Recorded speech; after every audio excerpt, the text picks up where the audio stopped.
Good evening, I'm Ces Orenia Drilon. I'm Pauline Verzosa. And I'm Sean Yao. The big stories tonight. A long road to recovery for Cebu after the September 30 killer tremor. But rebuilding is farthest from the minds of residents at the moment as they try to survive one day at a time on food, water, and shelter that have become harder to come by.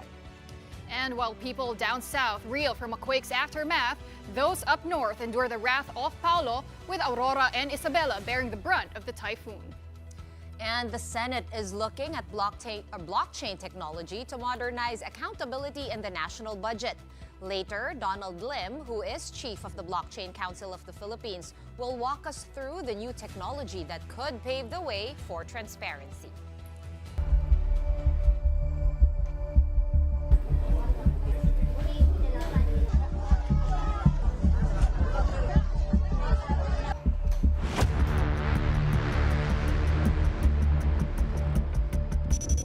Cebu Governor Pam Baricuatro has ordered to expedite the distribution of aid to those affected by the magnitude 6.9 quake in her province. That's after news of people begging on the streets reached her.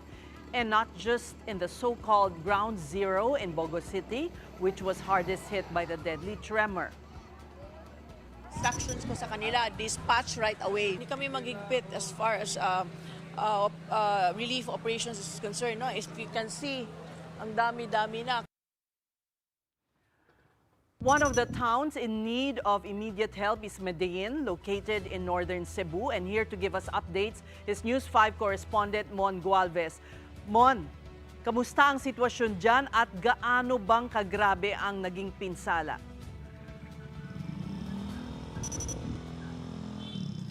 Ses, maraming mga bahay ang pinadapa dito sa bayan ng Medellin. Halos nagkadurog-drog ang mga bahagi nito at ilang mga gusali rin ng gobyerno ang nasira at nagkapitak-pitak dulot nga ng magnitude 6.9 na lindol, maging yung mga malalakas na aftershocks na nararanasan pa rin dito sa naturang bayan. And just to give you a picture, ito kasi yung next town after Bogo City if you're going northernmost part of Cebu. Kaya ganun na lamang talaga katindi yung epekto ng lindol dito sa naturang lugar dahil malapit nga siya sa pinaka-epicenter. And that's why hindi nakapagtataka na umabot sa 14 ang nasawi dito sa naturang bayan. 12 initially yung dead on the spot, no, na nakita during or after nung magnitude 6.9 quake, and then yung dalawang nadagdag nito mga nakarang araw namatay habang nagpapagaling sila sa ospital matapos mapinsala or ma-injured ng malala. Ses. Mon, kahapon, ang daing ng marami ay tubig. Ngayon ba ay nakarating na hindi lang sa Medellin kundi sa mga ibang parte na natamaan ng lindol ang potable water?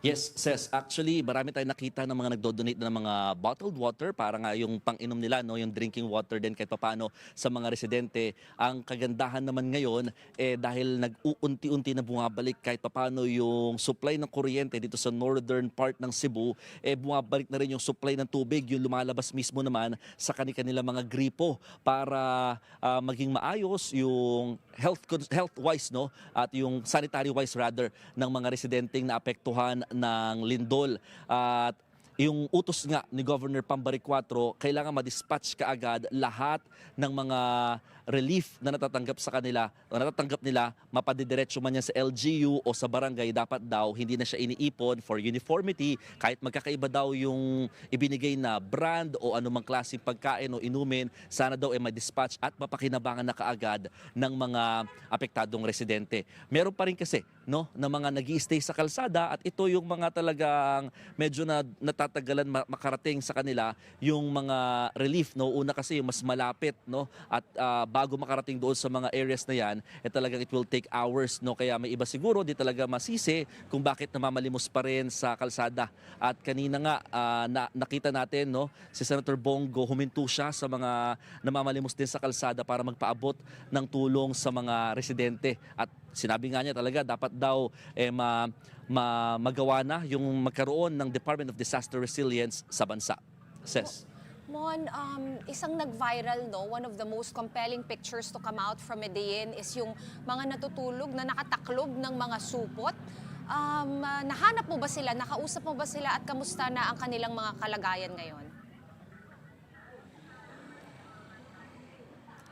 Yes, Sean, nandun sila kasi nakatira sa mga bulubunduking side, no, or mountainous side nitong Medellin town. Pero nakaharap natin kanina at nakausap yung mismong uploader. At kasama rin doon sa picture na nag-viral nga na mga naka-plastic na mga residente dahil nababasa ng ulan. Ang paliwanag niya, sila raw ay hindi naman natutulog during that time. Sila raw ay nagtaklob talaga ng plastic at yung plastic hindi ito yung ginagamit pang relief goods kasi may mga ganong info nung una and then kinlarify niya kaninang hapon na itong plastic na ito yung mga plastic na ginagamit para sa mga container ng mga isda, no? Kaya medyo malaki siya. Medyo almost 1 meter yung size niya kaya kasya talaga lalong-lalo na sa mga bata. Ipinangtaklob nila yan para nga at least hindi daw sila mabasa ng ulan dahil right after the quake, madaling araw, talagang malakas daw yung ulan ng mga oras na yun. Meron naman daw, bukas daw yung ilalim ng plastic, di naman daw siya nakabuhol, kaya may hangin pa rin daw na pumapasok sa kanila.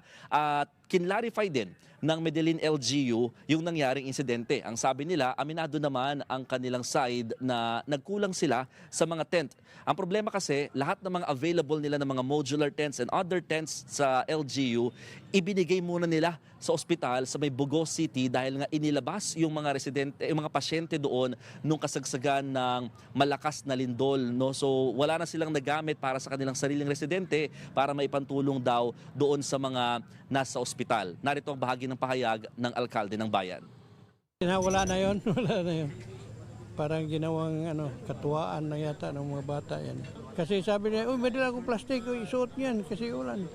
Tapos pinipicturan. Tapos pinost. Okay, Mon, tama, no? Nabanggit mo rin na sinabi ni Cebu Governor Pam Baricuatro na i-expedite na ngayong distribution. Pero sinabi din daw niya na dapat centralize yung donations at dapat daw makipag-coordinate ang mga private sector sa local government dyan sa Cebu. Hindi ba mapapabagal nito yung distribution ng aid para dun sa mga nasalanta? Kinlarify natin yan, Pauline, kay Cebu Governor Pam Baricuatro kung paano ba talaga ang sistema kung sakaling ako, individual, private citizen, gusto ko mag-donate, no? Paano ba ang paraan? Ang sabi niya, wala naman daw specific, no? Pwede naman daw dumiretso kung may connection ka at may contact or network ka sa mga specific LGUs or barangays. If you want to donate it directly, wala naman daw problema. Pero ang maganda lang daw sana kasi yung makipag-coordinate sa kanila for proper documentation. In this way, mapapasalamatan daw nila yung mga nagbibigay o nagdo-donate, mapa-pribado man o pampubliko o pampamahalaan ng mga institusyon at gobyerno, no, para nga daw well accounted for at talaga makita na na-acknowledge at nakakarating ito sa mga residente. Ang ginagawa kasing sistema ngayon, dito sa Medellin, for example, kanina nakita natin, talagang everyday may one round of distribution ng mga supplies, no? At pagkaya pa ng resources at saka ng oras, and umaabot pa ng 2 rounds yan. No? So talagang tuloy-tuloy kasi nga dahil sa utos ng gobernadora, bawal nang maipon ng matagal lahat ng mga relief goods sa kanilang mga operation center ng kada LGU. Pauline. Kamusta naman mo yung mga tirahan, no? Nakikita natin na may mga tent city, quote-unquote, na tinatayo. Saan ngayon natutulog yung mga nawalan ng mga tirahan? Naka-organize na ba? May dumating bang mga bagong tents?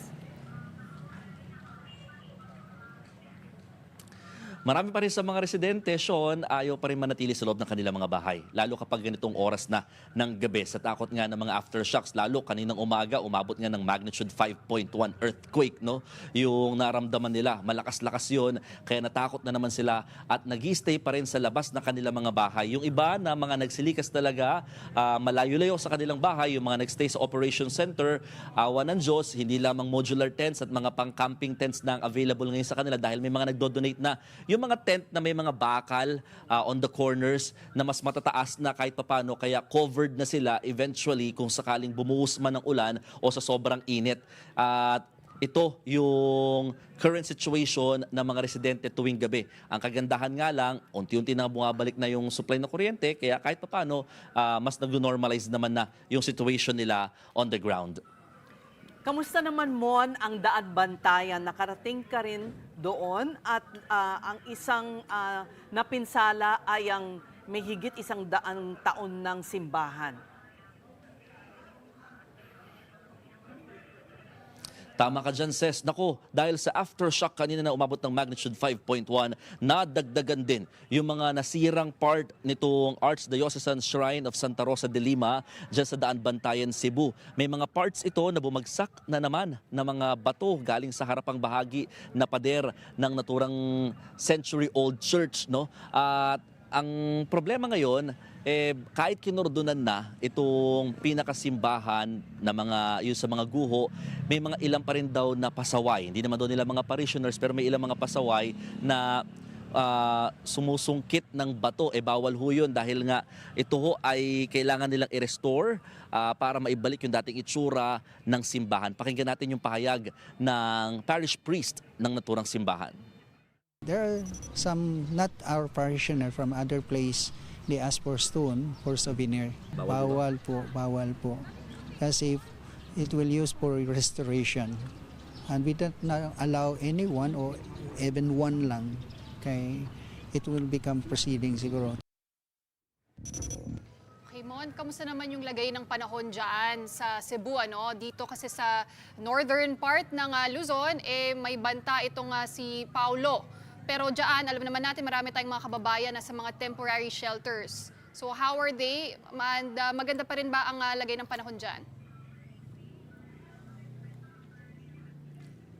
Kaninang bandang hapon, Pauline, umulan dito sa malaking bahagi ng Cebu, particularly sa northern part ng probinsya. Kaya kakaba-kaba mga residente kasi nga kapag gabi, ito yung oras talaga na nasa labas lamang sila at talagang susubukang makatulog. No? At awa ng Diyos sa mga oras na ito, wala nang ulan kahit papaano. Pero wag naman sana kung sakaling abutin na naman ng mga rain bands itong bahagi ng Cebu, talagang uulanin at mababasa eventually, lalo na yung mga residente naglagay lamang ng mga trapal at mga banig sa kalsada. Pauline. Mon, sinabi mo nga na unti-unti nang bumabalik sa normal ang sitwasyon dahil nagkakaroon na ng kuryente. Pero ano ba ang plano sa mga bahay na nasira? Ano ang option ng ating mga kababayan na hindi na makauwi?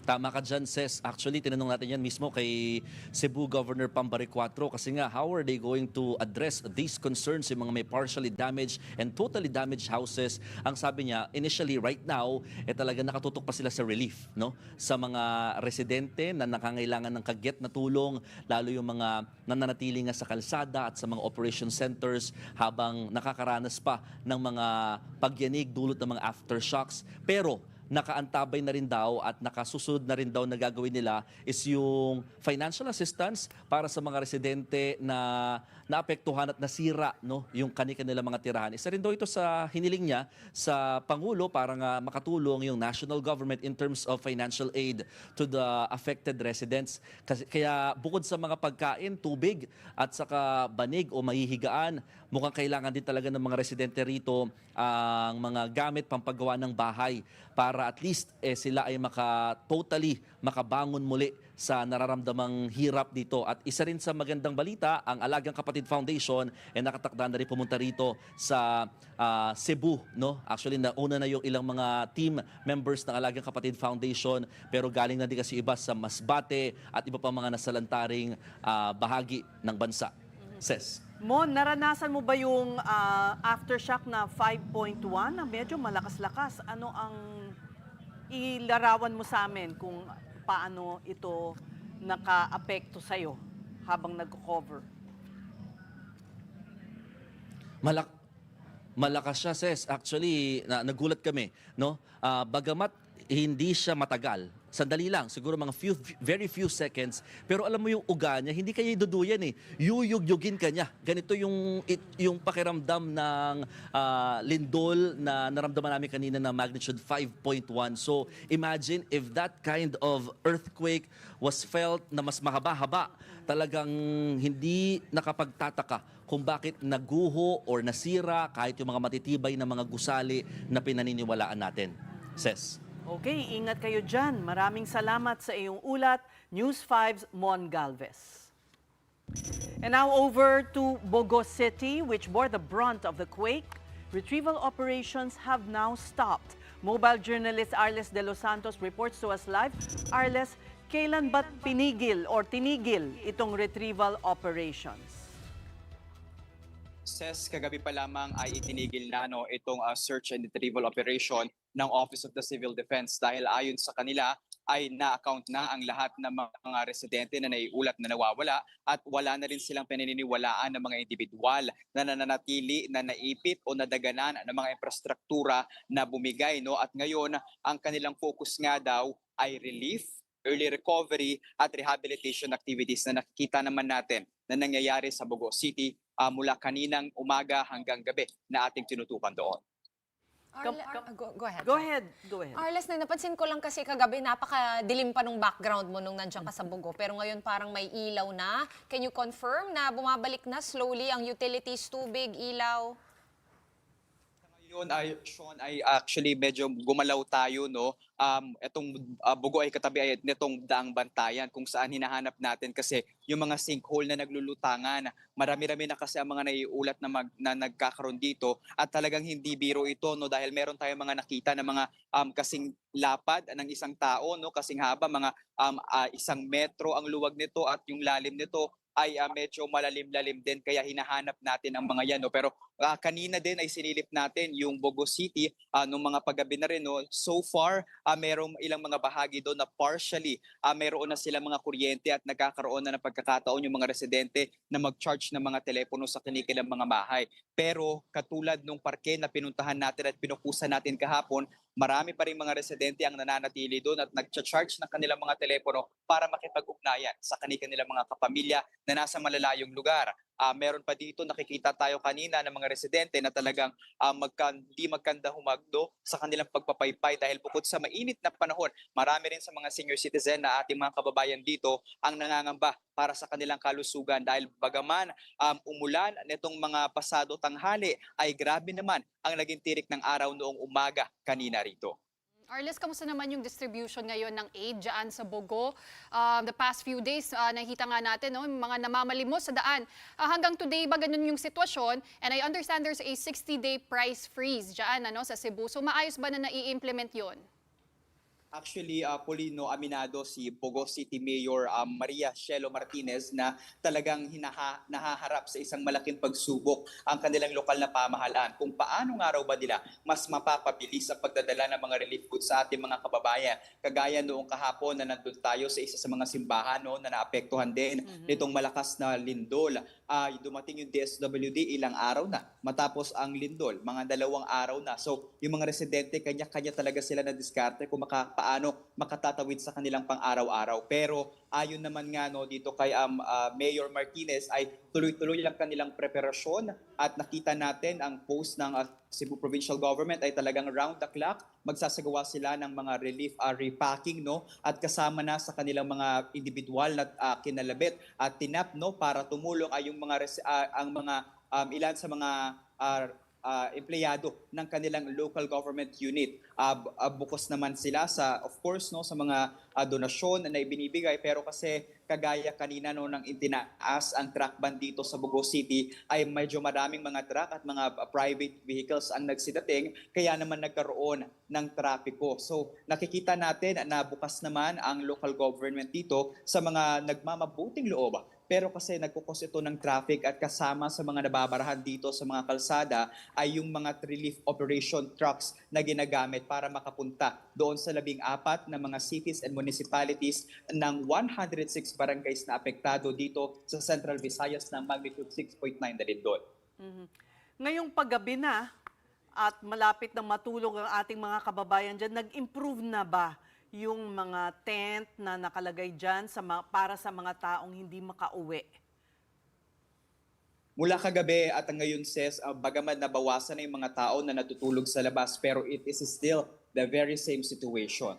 marami sa ating mga residente ang ayaw pa rin umuwi sa kanilang mga tahanan at yung iba naman ay mas pinipili talaga na doon sa mga open spaces, no? Pero kasama yan, no, sa mga hamon din dito sa LGU dahil mayroon daw dalawang klase ng mga residente ngayon na kanilang sinusubukan nga na ma-resolve. Una kasi, assess, no, may mga residente na nawalan ng tahanan at like nasira, gubuho ang mga dingding at wala na talagang babalikan. At ayon sa kanila ay dumating na daw yung Department of Human Settlements and Urban Development o yung DSUD, no, para alalayan na muling tumayo ang kanilang mga tahanan at makabalik sa normal ang kanilang mga buhay. Pero ang kalawa kasi na malaking hamon dito sa lokal na pamahalaan ng Bogoses, no, ay yung mga residente na meron pa namang mga tahanan or partially lamang na na-damage ang kanilang mga tahanan, pero yung takot at pangamba na muling manatili doon dahil nga sa lindol na maaari pa rin tumama, no, kagaya ng magnitude 5.1 na ating naranasan kanina, no. Dahil diyan, ang LGU ay nakipag-ugnayan na sa DOH para nga masiguro na mabigyan ang mga residente na ito ng psychosocial efforts para ma-address ang kanilang mga mental health concerns kasi after all,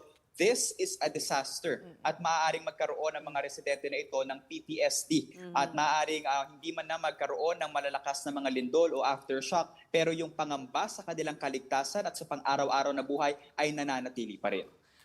Yun nga, no, speaking of the earthquake and the non-stop aftershocks that you guys have been experiencing there, may mga report rin, no, na yung PHIVOLCS na identify na raw yung mismong fault line na nag-cause nitong malaking lindol dyan sa may Sitio Look. What can you tell us about it? Actually, Sean, ito daw ay tinatawag na Bogo Bay Fault. Yang nakikita ninyo sa screen, kasama yan sa mga bahagi niyang fault na yan na umangat, no. Una, sa kanilang pag-aaral ay nasa 200 meters lamang daw ang kanilang inaakala na haba nito, no. Pero dahil sa drone shot ay nadiskubre nga na mayroon itong haba na 1.5 kilometers. At meron itong lapad na 2 metro. So talagang napakamapaminsala at delikado ito, no. Ayon sa mga eksperto na ating nakausap ay the last 400 years nang nagkaroon ng paggalaw dito, no, sa Northern Cebu na ganito kalakas ang kanilang naranasan at ngayon nga na sumulpot ito ay talagang kanila ito ikinagulat, no. Bukod pa diyan, ito ay nahanap ng quick response team, no, sa online extension ito ng fault na yun nga Bogo Bay Fault na ang kanilang tinatawag dito at sa kanilang obserbasyon ay meron pa ring mga ground fissures, pressure mounts and fault scraps na nandoon pa rin sa deformation zone.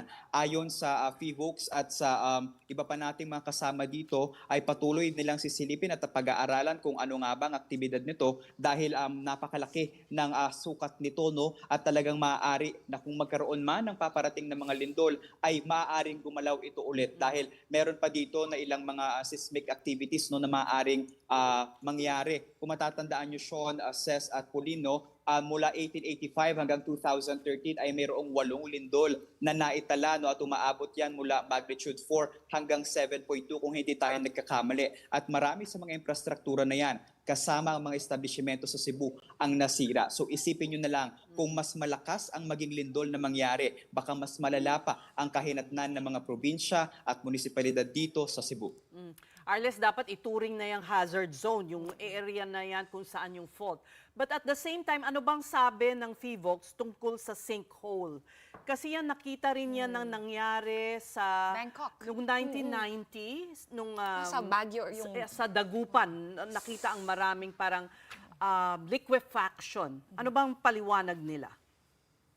So far, Ces, no, hindi pa natin nakukuha ang pinakapayag ng PHIVOLCS sa mga sinkhole na ito. Dahil ang unang ginawa ng mga kapulisan at ng iba pang otoridad nang nakita ito sa iba't ibang mga barangay dito ay nilagyan agad ito ng kordon, no? Kinordonan agad nila. Dahil syempre yung pangamba na baka pasukin ito ng mga residente at pag-interesan dahil baka akalain nila na simpleng swimming pool lamang ito, no? Dahil ayan ito nakikita niyo sa screen ay talagang malalaking sinkhole ito. Wow. At matatagpuan ito sa ilang mga bahagi ng probinsya ng Northern Cebu. Meron tayong mga ulat na nakita dito sa Daang Bantayan lamang, no, na merong mga 3 na mga purok dito na merong ganyan kahit kanina sinilip natin yung bahagi sa may dagat, no, dahil itong daang bantayan may katabi mismong mga dagat. Nakakita na rin tayo ng mga sinkhole na mas maliliit ang sukat dito, pero kung susumahin mo ay maaari pa din mag-cause ng of course no ng danger sa ating mga kababayan dahil hindi lahat ay may kaalaman dito at yung iba ay aakalain lamang ito na simpleng bukal. Pero after all, ito ay isang moving na bahagi ng lupa at maaaring lumubog anytime na magkaroon lamang ng paggalaw o muling paglindol dito sa probinsya. Tama. Sige, antayin natin ang paliwanag dyan sa mga sinkhole na yan na lumalabas pagkatapos ng isang lindol. Maraming salamat, mobile journalist Arles de los Santos. Just keep safe as well. Thank you. And meanwhile, the Department of Budget and Management has released 625 million pesos to replenish DSWD funds. This is in response to President Marcos's order to speed up aid, delivery, and recovery efforts for all calamity victims in the country. Let's discuss this with Assistant Secretary Irene Dumlao, spokesperson of the Social Welfare Development. Good evening, ASEC. Hi, good evening, ladies. Magandang gabi po sa inyo. Magandang gabi din po sa lahat ng sumusubaybay ng inyong programa. ASEC, anong assessment ninyo sa flow of relief to the victims of the quake? Well, kanina po, ang Department of Social Welfare and Development through our field office and the Visayas Disaster Resource Center, which is located in Mandaue City, ay nakapag-dispatch po ng more than 56,000 family members sa iba't ibang mga local government units. It's 53,600 family members. Nag-release po tayo sa Bantayan, si Santa Fe, Tapuelas, San Bantayan, Sogod, Tubogon, Borpon, Mopo, San Remigio, Medellin, and Madridejos. In addition to this family food packs, we have also dispatched na yung aming mga family tents sa Bugo. And actually kanina, our regional director has reported to us that 18 family tents have already been set up. So yung mga kababayan po natin na nakikita natin previous night na natutulog po sa mga lansangan, meron na pong masisinungan ngayong gabi dahil set up na nga po natin. Now, in terms of our assessment doon sa dispatch hanggang sa release, maayos naman po ang isinasagawa ng DSWD. We've also tapped parish social action centers as alternative distribution points. We recognize that they have volunteers, they have community volunteers. So, natap po natin sila to expedite the distribution of family food packs and ready-to-eat food packs to those who have been affected in various municipalities. Yes. ASEC, tanungin ko lang po, no, because today, naglabas po ang CIDG ng report na merong isang negosyanteng nagbebenta ng relief goods with the name of the DSWD sa mga box, sa mga kahon. Ano po ba to? Dating employee ng DSWD? Are they affiliated with the agency? Well, the DSWD would like to clarify that we are in no way involved. We do not own, we do not operate, or we are not affiliated with this company or with this group. We do not own or we do not manage yung warehouse where these non-food items were found and confiscated. And no personnel of the DSWD is actually involved in their activity.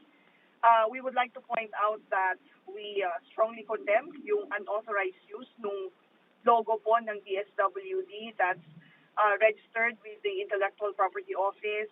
And we also condemn yung attempt to mislead the public sa pamamagitan nga po ng pagbenta ng mga products that falsely bears yung pong DSWD logo. And hindi po talaga ikinatutuwa ng DSWD ito because this deceives yung pong mga kababayan natin, and it also undermines the department's integrity and credibility. So tayo naman po, we express our full support for the ongoing investigation, and we are actually prepared to take all necessary legal actions against those found responsible in doing this activity. Talaga sa inyo, no, Asik Dumlao, na at such a time when you're also trying to help Masbate, and then now we have Isabela and Aurora, plus the earthquake victims. To just circle back to the 625 million additional funds, madadagdagan pa ba to, Asik, as we proceed, as the needs will probably grow as we assess more damage? That's correct. Yung pong QRF replenishment that we received will be used for the production of more family food packs that will be used for our continuing disaster response operations. Because we're not only assisting those who have been affected by the previous typhoons, but we're also assisting yung nga pong naapektuhan nitong strong earthquake and of course ngayon ni Typhoon Paulo. And we wanted to assure the public, no, that because of these additional resources, we could provide yung pong immediate needs ng mga kababayan po natin na naapektuhan, and at the same time support them in their early recovery. Because most of these funds that we've received will go to funding for the emergency cash transfers that we'll be implementing in areas that have implemented state of the land. What about building materials? I believe President Marcos has mentioned na kasama yon sa mga pinananawagan ng government for our mga kababayan na affected. Is that under the purview of the DSWD as well? Because our reporters mentioned nandun din daw yung DSUD. So in terms of sino po yung tatanungin namin kung nakadating na ba yung mga building materials, etc.? Well, yung pong emergency shelter assistance, that used to be with the department, but it's now with the DSUD. But of course, we understand that they're still doing some activities, or they're facilitating the implementation of their program. But for the meantime, the DSWD will implement the emergency shelter assistance so that these cash transfers may be used to purchase materials that would help those affected to rebuild their houses, rebuild their livelihoods that were also destroyed by the disasters, and so many other activities that they may deem so. Again, this emergency cash transfers aim to contribute in restoring the normal psychosocial functioning of those who have been affected by these disasters. Asek, I understand ang kasama sa mga priorities din ng DSWD is to put up a tent city sa Cebu to provide temporary shelter. How soon can we expect these to be put up? At anong klaseng mga tent po yan? Kasi ngayon po, yung mga tent nila ay parang mga privacy tents pa lang. Yes, DSWD has actually released na 95 family tents. Yung puti na mga tents na nakikita nyo po ngayon na nakaset up dyan sa Bugo with the DSWD markings. On the tent city, I understand that the DSUD and the other government agencies will be working on this. But again, DSWD will be assisting by providing ito po muna mga tents that we have in our warehouses while we're waiting for the other agencies to set up yun nga pong na-commit na mga evacuation areas. All right, we thank you for talking to us. That was DSWD spokesperson Asek Irene Dumlao. At this point, any help for Cebu and other areas devastated by disaster will go a long way. The Alagang Kapatid Foundation, Incorporated for One, has once again opened its donation channels for those who would like to assist. You can send your contributions via Banco de Oro, Metrobank, BPI, and Cebuana Luwilye, or scan the Maya QR code being flashed on your screens right now. Your donations will go to relief operations, potable drinking water, hot meals, and other provisions badly needed in areas struck by earthquake and storms. Now, the country is still reeling from the Cebu tragedy, and yet there's Typhoon Paulo unleashing its wrath, this time in Luzon provinces. In Laurel, Batangas, water overflowed at a spill bridge due to the heavy downpour, making it impassable to motorists. Motorists are also stranded at Bugaan Bridge, which has yet to be fixed since Typhoon Christine's onslaught in October of last year. Going south in Agoncillo, flash floods swept away logs from the mountain that scattered into roads and residences. Motorists also had a difficult time negotiating some areas in the municipality. Fortunately, residents are safe, but area dealing with the trauma of the flash flood's intensity. Una, okay pa, hindi pa siya bumabaha, wala pa. Then, pagbalik namin, gano'n na siya, rumaragasa na yung tubig, may mga kasama ng kahoy, at delikado na para sa aming mga motorista. In Casiguran, Aurora, 7 barangays remain vulnerable to flooding when the river overflows, including the one you're seeing in barangays Calantas and Simbahan. Asal namin yung mga bigay-bigay, mga yuda, ganun. Para po kami hanap buhay na ngayon, may mga isda. Ay nililipad po talaga. Kagaya lang po kanina, nabaklas na po yung kusina namin. Wala na po kami pagsaingan. Kaya lumipat na po kami rito sa barangayon, sa evacuation center po. And in Mariveles, Bataan, floodwaters have also reached chest level in Barangay San Isidro. The floodwaters rose partly because of a river overflow and the destruction of a riprap there. Meantime, Paulo has weakened into a severe tropical storm and is now over the West Philippine Sea. Its center was last spotted off the coastal waters of Santa Cruz in Ilocos Sur. Paulo now has maximum sustained winds of 110 kilometers per hour near the center, with gustiness of up to 165 kph. It is forecast to move generally west-northwestward at 35 kilometers per hour and is expected to finally exit the Philippine area of responsibility by tomorrow morning. However, signal number 3 is still up over Ilocos Sur, La Union, Benguet, the western part of Kalinga, Ifugao, Mountain Province, and the southwestern portions of Abra. Under signal number 2 is the whole of Pangasinan and portions of 9 provinces, including Ilocos Norte, Isabela, and Quirino. Signal number 1 is up in the province of Apayao, Batanes, Aurora, and the rest of the areas. Flash now on your screens.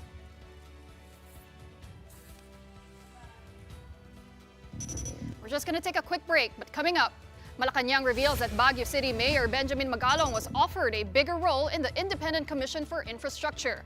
But the resigned special advisor supposedly refused to give up one thing. Find out what it was when the big story returns. Keep it here on One News. Gawad Kalinga founder Tony Meloto's life work and legacy now in peril. He's accused of sex trafficking by 2 of his former male students. Saint? Sinner? Or a mere man who, like everyone else, has battles to fight? Listen to the stories of his accusers and defenders in and outside the place where the sexual abuse supposedly happened. This is Enchanted, not a fairy tale. Catch it on Saturday, October 4 at 7:30 p.m. Only on One News. All sides, all the time.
You're watching the big story here on One News. The House majority and minority blocs have found common ground in slashing the budget of the Office of the Vice President. Neither Vice President Sara Duterte nor her staff attended the plenary debates for the agency's proposed budget next year. Duterte is in Cebu to visit victims of the magnitude 6.9 quake that hit the province Tuesday night. In a letter she sent to the House, Duterte demanded that either President Marcos personally appear at the lower chamber when his office's budget is up for plenary debates, or the House Committee on Good Government and Public Accountability lift the Immigration Lookout Bulletin order against 7 OVP officials in connection with the questionable use of confidential funds. Deeming these demands unacceptable and rude, House leaders are now intent on rejecting the 200 million peso increase in the OVP's budget of 700 million pesos. She could have at least defended that and explained to the plenary and convinced the members why she needed that 200 plus increase. Unfortunately, no explanation at all. No? That's why sa amin, my working draft would still be on the 700 million pesos. I think the Vice President is not in a position to make demands to Congress. Basically, anything more than personal services and operating expenses, I think pwede na pong tapusin po ito. Why can't she not spare a few moments of her time attending to her official function as Vice President to defend the budget of her office? Enough is enough. Enough of her brattiness.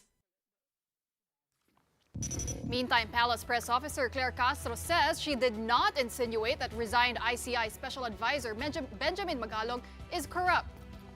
Magalong cried foul that Castro mentioned the 110 million peso tennis court and parking building in Baguio built by St. Gerard Construction of the Discaya family. Castro told our sister program Storycon that reports of the Discaya structure already surfaced before her remarks. The Palace Press Officer confirmed for the first time that Magalong was offered a higher role in the ICI and that President Marcos did not want him out. Siya po ay inalok talaga ng Pangulo. Nalok siya po talaga at tinanggihan niya po kasi. So kapag ka po nagdoble po yung trabaho niya, there will be conflict doon sa position. Hindi conflict of interest, but more on the position that it will be considered as against the Constitution. Castro also distanced the president from the actions of his own cousin, ex-Speaker Martin Romualdez. Whatever Romualdez did in the lower chamber, she said President Marcos never knew. We will invoke the separation of powers. Whatever they do, if it is not known to the president, we cannot blame the president on that. That's it. Diba? Easy. But even if they are cousins, still, if the president does not know anything about what he did, so we can say that the president is innocent of that. In other news, the Senate is looking at blockchain technology to bring transparency to the national budget. Senator Bam Aquino has filed the National Budget Blockchain Act, saying it will make government spending more accountable and open to the public. He explained that putting the budget on the blockchain will allow every peso to be tracked, helping to curb corruption. Baguio City Mayor Benjamin Magalong welcomed the proposal, calling corruption in public works a cottage industry. Last September 30, the Public Works Department inked a partnership with the nonprofit organization Blockchain Council of the Philippines. That is to launch the blockchain-powered platform Integrity Chain, which aims to embed transparency, accountability, and public trust in national infrastructure projects. And walking us through the world of blockchain is Donald Lim, Chairman and President of Blockchain Council of the Philippines. Thank you for coming to the show on a Friday evening. Thank you. Thank you for having Now, me. Donald, Yep. laymanize it for us. Okay. How can blockchain prevent corruption? Okay, I'll explain it. What took me 7 years to understand, I will explain in 7 minutes. Thank you. Okay, so blockchain is in essence just what you call a digital ledger. Okay, so in the most simplistic sense, so that our Filipinos can understand. No? So if I go to your sari-sari store, right? And I would say, pwede pa utang. Can you, I would just like to buy... Ililista ko ngayon lista yan. mo. So, Donald. pagiging isang Coke, bayaran ko later. And I'll pay for it later. Right? And then next day, I come back. I said, nako, I forgot my money. Can I just get the shampoo and I'll pay for it later, right? Let's say after a week, when I went back, sabihin mo, okay, can you now pay, right? And you said, magkano? You said, 500. I said, no, I don't recall. I think it's around 400 lang, right? So there goes the challenge. Na we don't know who's telling the truth. You have your notebook, I have my notebook. In blockchain, the essence is that the entire barangay, every time there's a transaction, everyone records it. Except it is digitalized, which means in digital, every transaction, everyone has that record. And therefore, anytime when you check on it, you know what is the real value and the real amount. May timestamp. There's a timestamp. It's immutable. You cannot change because if I want to change it, I have to tell everyone to change it also. Right? So that's why they're saying it's immutable, it's transparent, because all of our transactions, everyone sees it also. Okay, I'm going to get straight to the point, Donald. Napaka-creative ng mga Pilipino. Yes. Even if we have blockchain, it's a Yeah. ledger, it is not infallible. Right? There are ways. There's still relationships. Diba? Kasi yung blockchain, it cannot discern na, ay, hindi, niloloko ko ng taong to. It can Yeah. only record. Yeah. So what are the proposed workarounds, no? About yung human interaction before i-record sa ledger, baka nag-usap na yan eh. How do you propose to curb all these other side activities? I think that's going to be very hard. Number one, the reason why it's hard is because everyone is looking at it also. So every time there is a transaction, it's 1 and 0, say, when you talk about it. So, for example, in theory, if the budget comes from the NEP, when it goes to the GA, when it goes to all of this, every time there is a movement, it is recorded. It is recorded, right? And for example, that is why also blockchain has to be the entire process. If the entire process is not on the blockchain, then there would be opportunities for There fraud. would be gaps. Yeah, there would be gaps, and there can be fraud within. Let's say, for example, para mas it's easier. Let's say supply chain, right? Supply chain. You can say that a product is manufactured here, right? And it goes to one store, it goes to a certain chain before it finally lands to the home or to the retail store. You can say it's made in China, but you can change made in France, whatever, right? If every point it's recorded, right? Then it's Then you very can hard. trace. Then you There's can trace traceability. who changed it also. So every record is saved across all. And therefore, that's why it's a part of ensuring that this law helps, no, and that this law would work, is that the government is digitized also. Everything. Yes, because if you have a paper and pen, then you can change it and then, okay, input this. The reason why, for example, Bitcoin or all of this cryptocurrency you cannot fake your way. Paper money you can, but if you look at cryptocurrency, it's foolproof. If I give you 1 Bitcoin, it's automatic on the ledger, and that ledger is saved across all. So it all will the only homes. work sa government natin, no? Yung pinag-uusapan natin mga budget. It will only work if it's all or nothing. That's right. For it to be fair, it has to be everything has to be, because then there's no question. So the DPWH is already fully digitized ba? Or No. So what we're doing, no, they're hindi not, pala but that's okay. Because what we're doing is what we call a proof of concept muna. Because if you look at it around the world, most governments do not like it.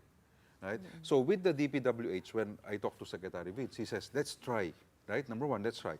Let's try what is the easiest and automatic, that has complete paperwork. And that's why we focus on the foreign assisted programs, the foreign assisted. So during that event, we had ADB, World Bank, all of them are there. They know their numbers. Right. They know how much they're giving. Yep. The recipients know also how much they're expecting, right? They also know that every step of the way, how many % done, then that's when they get paid. So as long as the process is clear, the in, how much, the out also is clear, who is the supplier, the bidding process, everything is on the chain, then it's so hard. And the difference also is that in the integrity chain, 51 organizations, no, from the Makati Business Club, civil Management, society. Civil society, foundations, they're also there as what we call validators. So they will now check, right? So not only what we call a tech chain, which is a blockchain, is tech, there's also what I call a people chain. That's also balancing it also. So now they will be seeing, okay, parang it's so weird that this bridge would cost 100 million when I think I have a construction company and it's only like this. So people can ask. Well, Don, you did mention people chain, meaning the people can really see, That's right. participate, the media can report on it, monitor it. But the question is, how user-friendly is it as well? Do we need technical knowledge to know how the blockchain works? Not really. So it's just a website. It's a web page. So usually we'll do an app, but right now we'll just do a website.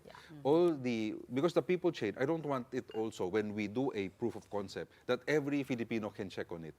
We will open it up to the validators, will be the organizations. We will open it up to media. You can go in and check also. But the validators is the one that checks, right? So media can also come in, they can ask questions, and then you help also the validator say, oh nga no, something's amiss. Right? Then we can I have check. one more example. Recently, we were talking about the Discayas, di ba? 9 companies sila, lahat nagbibid. Correct. For example, yung case na yon na, it's an interbidding between 9 companies owned by the same people. How can blockchain stop that from happening?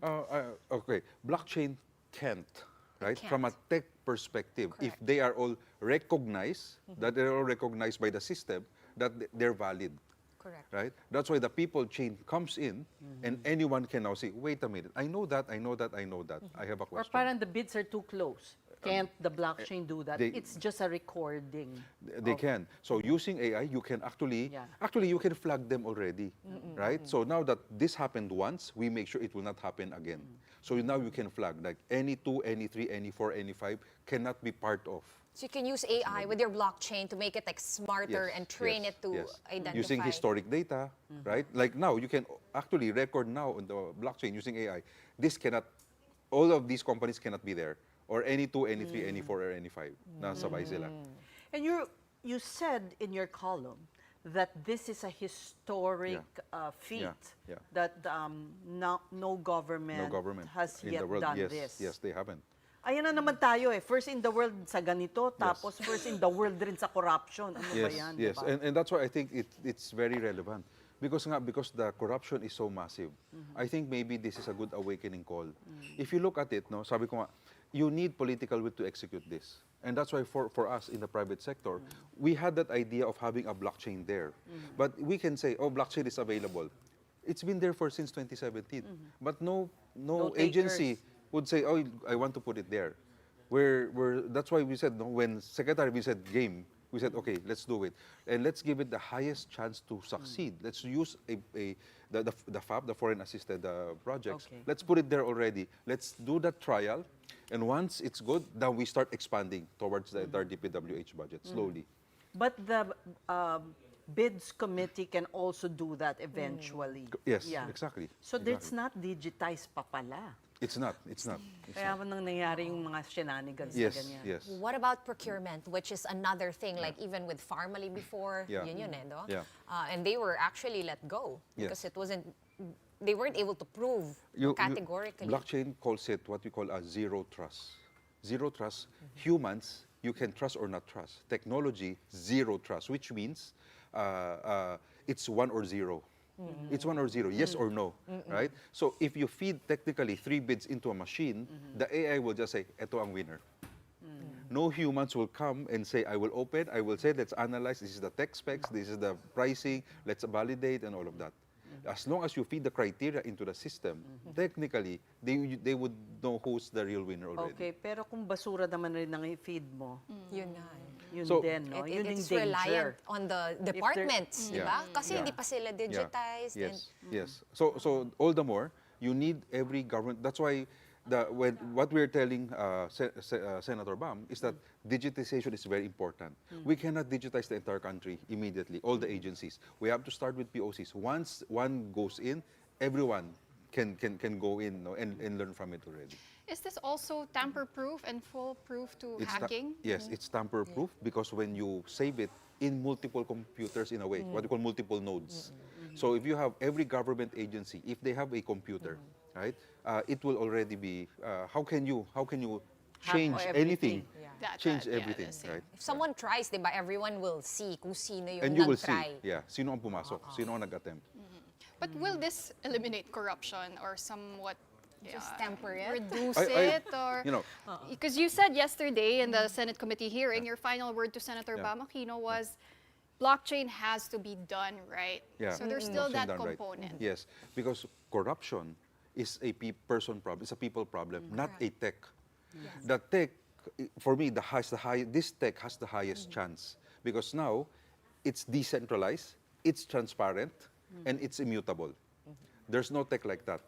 So, and the thing is, and when I say tech, it's not one agency, I have all the computers. I distribute it across all, right? So every agency has their tech. It's being saved every time. So now, imagine that when you click on it, you can check. The government groups can check. There's no more reason na, hindi ko alam. Because they would know. They have the nodes, right? The private sector, we recommend, would also have the nodes. Whether you're a telco, you're a media agency, I would suggest a media agency have one node also. Sinaka-save na sa inyo. But how much will this cost the government if we were to implement it across all agencies? Is blockchain technology expensive to begin? It's not expensive. So to have a node, maybe at most you need 500,000 pesos. Yeah. It's not That's actually... it to 1M, give or take, and that's the one node already, and that's it. Let's go back to your point about it's the people who are very corruptible. We agree with you. And I remember, former COA auditor, Heidi Mendoza saying this. Sabi niya, yung nagyari dati dun sa audit kasi yung mga nag-check, yung mga investigador, sila mismo yung naging corrupt. Having said that, it's so important who gets to input the data kasi kung corruptible sila, patay na to lahat. And having said that, you said a lot of people will have access. How do we ensure that these people who have access to the chain, that integrity chain, that they are all incorruptible? If you give 50 people, that's 50 people to police, that they remain, honest and... What I always say is that integrity is doing good when people are not looking, but integrity is protected when everyone is looking. It's so hard when you know everyone is there looking at it and you still attempt. Ang galing mo na sobra.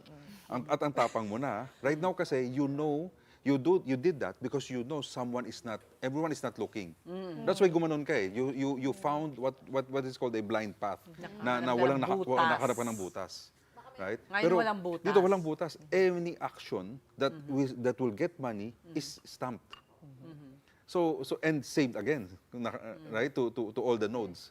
So therefore, what will happen is that you will know who. That person is not what we call accountability. There's an accountability. O ba't mo ginawa yun?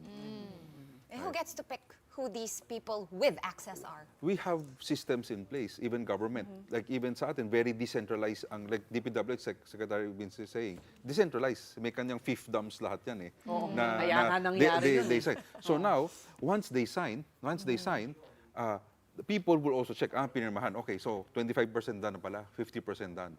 We now work with media, and maybe the city can have a node or can have also, check nila, check mo. Pero kung pinalusot nyo pa ng mga mamamayan doon, pinalusot ng media, pinalusot ng private, wala na. And that's what I call a participative democracy. A participative democracy doesn't mean vote and then rally.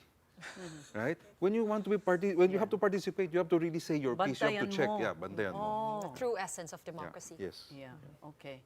Well, we thank you for joining thank us. Thank you. And explaining... I hope you understood it a bit now, right? What took you 7 years to understand? Yes. In 7 minutes, I hope you got it.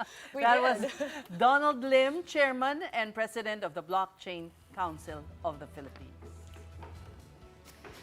And for our big picture tonight, it's Bayanihan going digital for victims of the recent quake down south. A group of students from the University of Cebu have developed a website to connect quake victims with donors and LGUs. In this initiative by Clint Alonzo, Vince Datanagan, and Ralph Adrian Dilao, affected residents can pin their exact location and describe their needs, such as food, water, medicine, and shelter. Just visit cebu-calamity-response.vercel.app to get connected. Meanwhile, Google has also displayed a black ribbon on its homepage in solidarity with quake victims. The ribbon is accompanied with a simple message: our hearts are with those affected by the Cebu earthquake. All right. I love it. Puro tech. Our discussion now is all tech. I hope we understand. Kaso Everyone walang understood. kuryente. Paano mo ipipindok? That's a really good point. Wala kang battery. Or walang sync. Yeah, but at least the effort is there. Okay, and that's all the time that we have for this week. Thank you so much for joining us here on The Big Story. We are One News, all sides, all the time. We'll be back here Monday at 7:30. Have a good night and a safe weekend, everyone. Stay dry, stay safe. And stay tuned because coming up next, we still have play-by-play with Andre and Cheska. Hi, guys. What's up? Good evening. Happy Friday. Mr. Lim, good evening po. Thank you, sir. Oh, great show. Talaga And, yung binabreak niya yung the barrier na. Oo. Kunwari malayo tayo sa isa't isa. Hindi, syempre babatiin natin lagi ang guest nyo, tapos sa inyo. Di ba? Any plans for the weekend? Sir, kayo po, any plans for the weekend? Tinanong mo talaga. Tomorrow nasa ako, K-pop concert twice.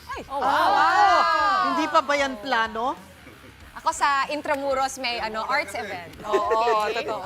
Ako ba anong plano ko? Punta ka din sa K-pop concert? Hindi. Hindi.